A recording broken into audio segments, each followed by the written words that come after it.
haatanna dhanka kale qaar ka mid ah ehelada Cornel Tuke waxa ay ka hadleen sida ay u arkaan xukunka lagu riday Cornelkaas ee lagu xukumay Mareykanka. Caaqil Axmed Maxamuud Sanyare oo ka mid ah eheladiisa ayaa BBC-da la hadlay kaasi oo ka dareen celiya aragtidooda. wuxuu u warramay Ibrahim Maxamuud Jama. hortaan waxaan u arkaa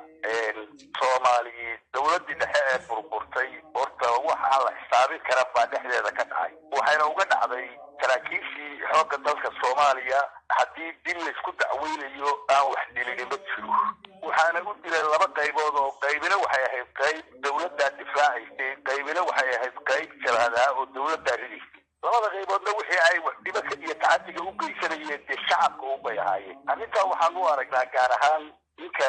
Cornel Yusuf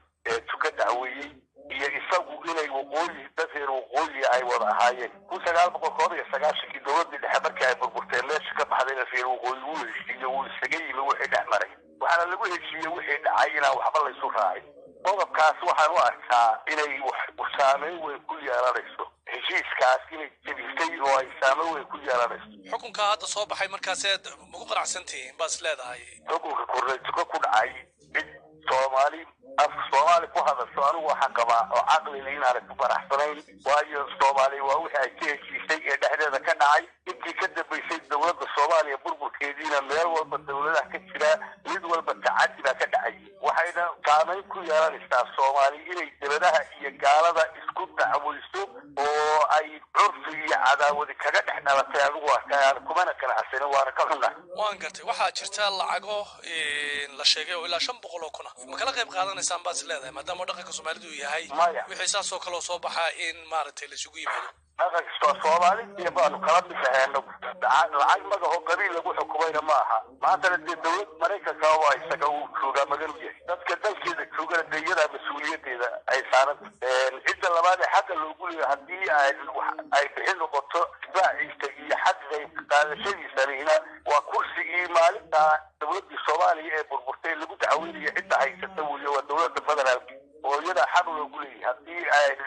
ay noqoto wax bixin waan gartay ugu dambeyn markaa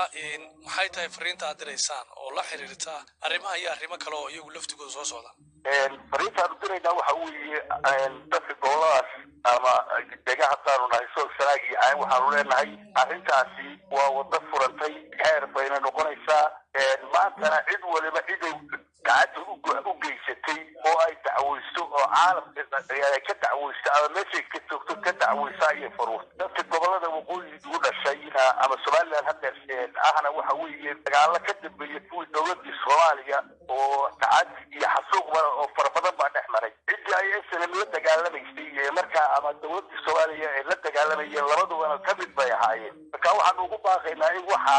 aan wadada la furin Soomaaliyeed dhaqan u bale inay gaar iska dacweyso waxay dhaqan iyo islaamnimada u leedahay waxa iyadu isku kala gashay kala qabanaysa inay isku taagan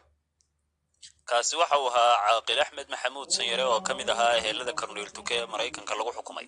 Ibrahim Maxamuud Jama ayuuna u warramayay hadaba dhageystayaal dadka qodobkaasi aragtidooda ka soo dhiibtay ee noo soo mariyay barta Facebook aanu ku leenahay waxa ka mid ah Maxamed Saciid Qodobe oo jooga degmada Xarfo waxa uu leeyahay xukunka Cornel Tuke oo lagu xukumay gabood farlo hore uga dhacay gudaha Soomaaliya waa mid sharci darro maxaa yeelay Soomaali way is wada laysay oo reer aan reer cunimo jirin ee kaligiis in la dacweeyo waa mid sharci darro in xukunkaas loo soo wareejiyay gudaha Soomaaliya oo halkii uu ka dhacay lagu qaaday ay ahayd buul haduuba jiro sidaas ayuu dhageystahani qabaa dhageysta kale oo ka aragti duwan waxa uu leeyahay magacaygu waa Saxardiid Xaashi Ardaale oo jooga Boorama waan bogaadinayaa in Cornel Tuke lagu helay eedaymihii loo haystay waxayna midani wadada u xaaraysaa in dad badan oo waqtigii dawladdiisa xadgudubyo ama gabood fal la galay lala tiigsado maxkamadaha wadamada shisheeye kuwaas waxay ahaayeen qaar ka mid ah dhageystayaasheeda oo aragtidooda noo soo mariyay barta Facebook dabcan adiga la faantaaduna aad ka soo dhiiban kartaa dhageystayaal halkaad naga dhageysanaysaan waa BBC